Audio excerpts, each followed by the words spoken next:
Hello दोस्तों, physics Wonderland YouTube channel पर आपका फिर से स्वागत है।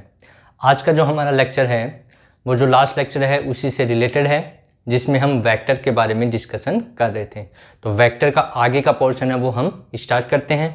तो स्टार्ट करते हैं आज का लेक्चर, जिसमें वेक्टर हम पढ़ रहे हैं। तो कौन सा टॉपिक हमारा? वेक्टर्स। इसमें हम पढ़ेंगे, आज जो वेक्टर हम पढ़ेंगे वो है यूनिट वेक्टर। कौन सा वेक्टर है? Unit vector. यूनिट वेक्टर क्या होता है, यूनिट वेक्टर्स क्या होते हैं, ठीक है। तो देखिए, मान लो हमने कहा था कि कोई भी वेक्टर हो, कोई भी वेक्टर क्वांटिटी हो, ठीक है, उसको रिप्रेजेंट करने के लिए एरो का निशान हम लगाते हैं। जैसे वेक्टर ए लिखना हो तो इसके ऊपर एरो का निशान हम लगा देते हैं।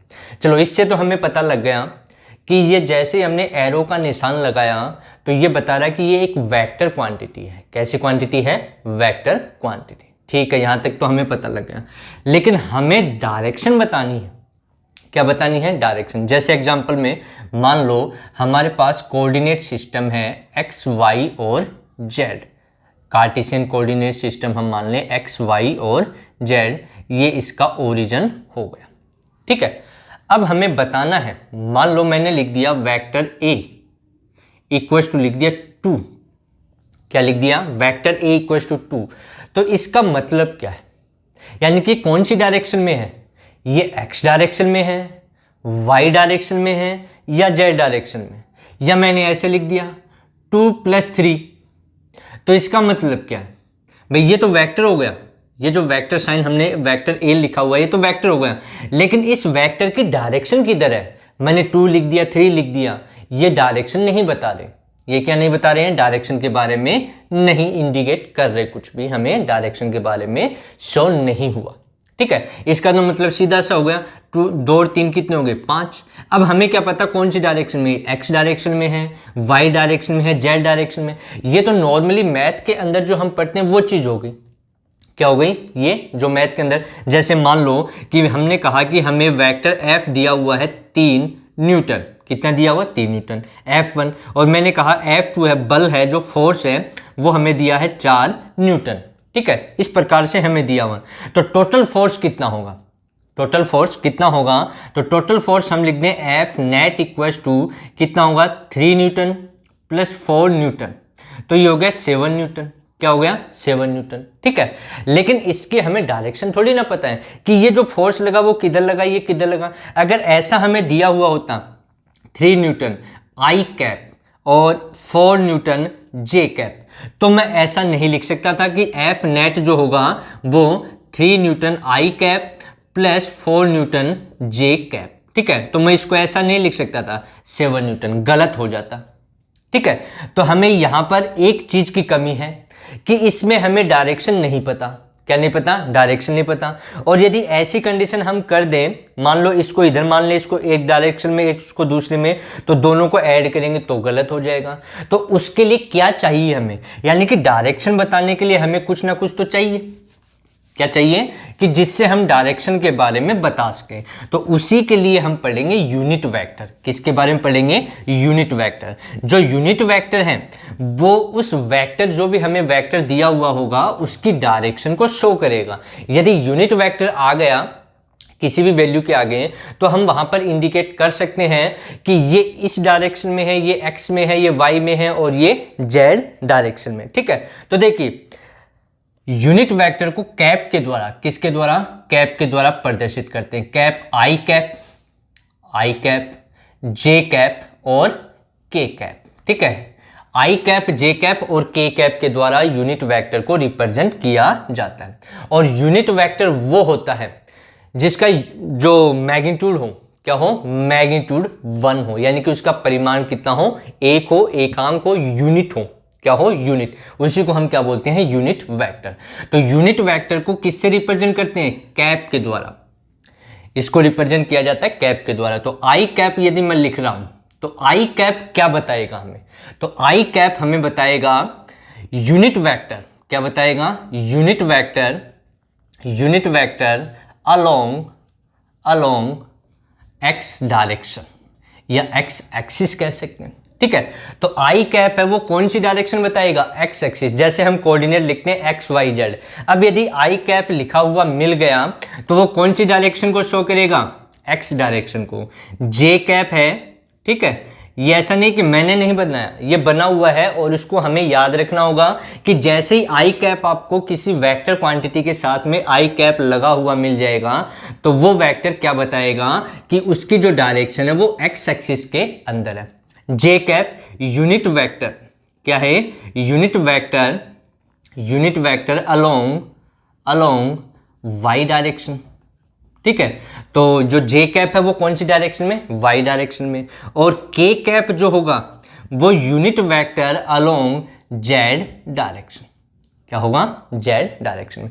तो यानी कि इस डायरेक्शन में हमें लिखना है इधर के लिए, तो मैं लगा देता हूं आई कैप, वाई डायरेक्शन में जे कैप और जेड डायरेक्शन में के कैप, ठीक है।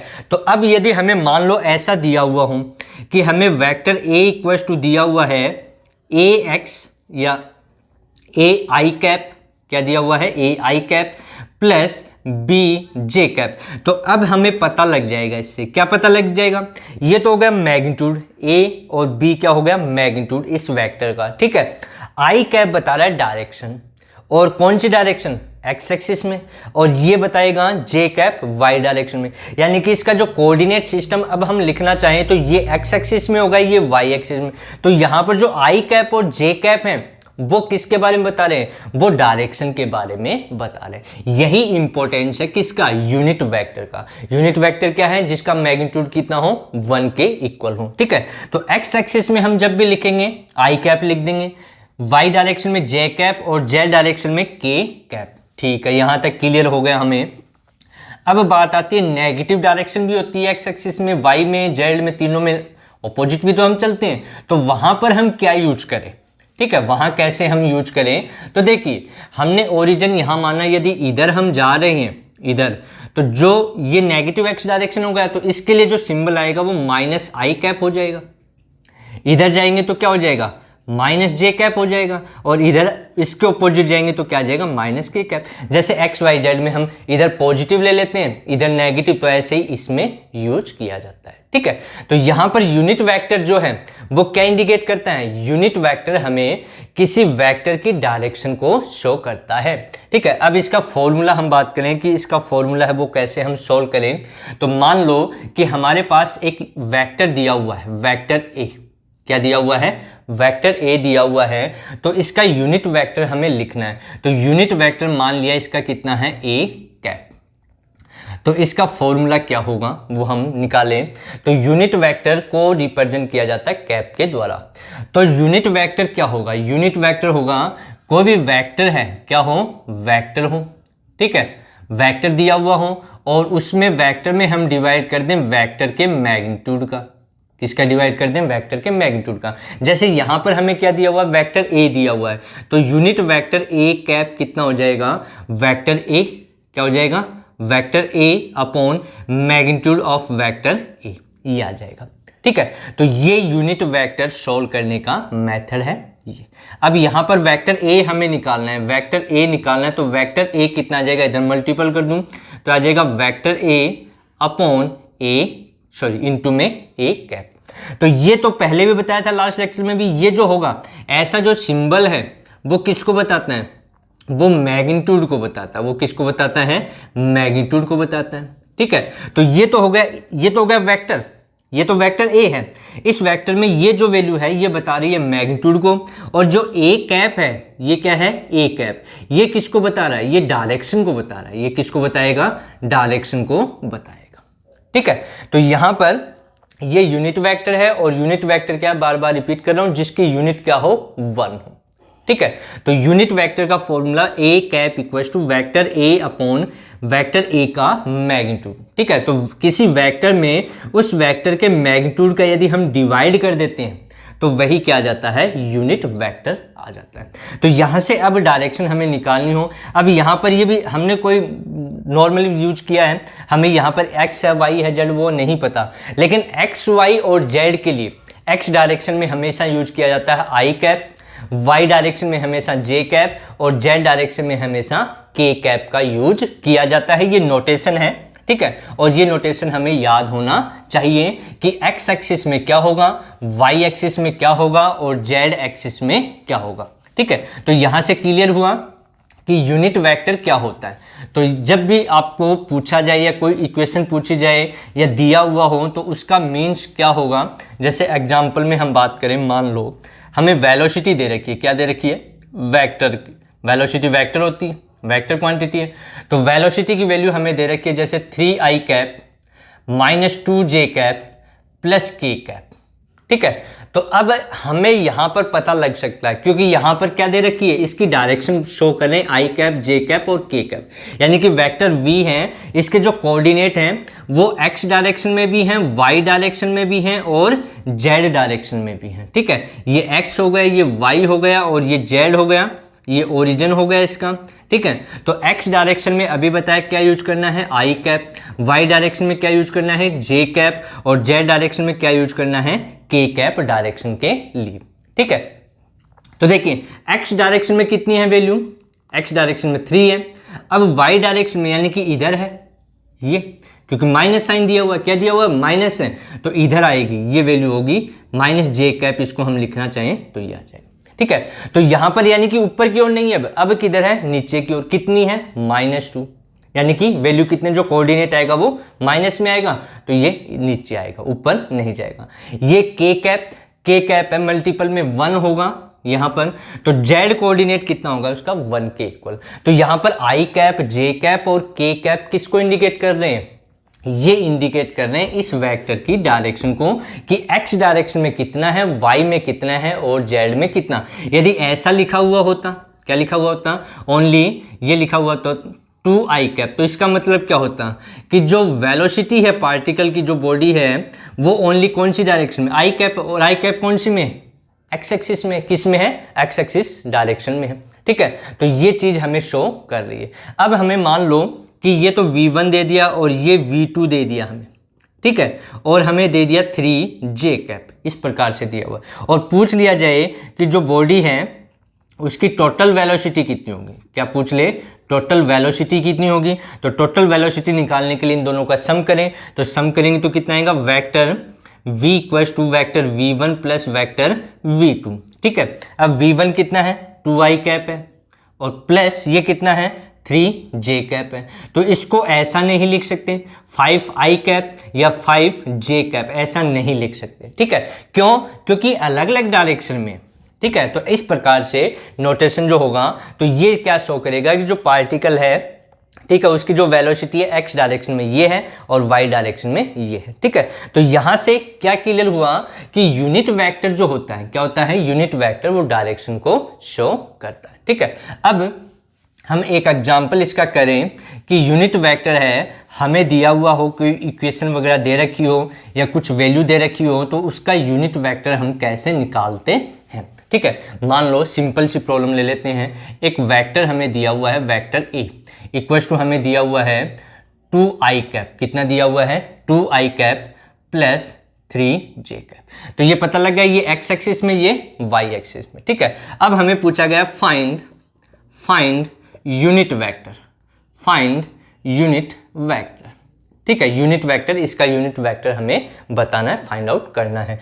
तो इसका फॉर्मूला क्या अभी बताया, ए कैप लिखना है, यूनिट वेक्टर निकालना है। तो यूनिट वेक्टर क्या आ जाएगा, A cap equals to vector A upon vector A का मैग्नीट्यूड, ये आ जाएगा, ठीक है। तो वेक्टर ए तो हमें दिया हुआ है, ये तो ऐसे का ऐसे रख दें, लेकिन मैग्नीट्यूड कैसे निकाला जाए।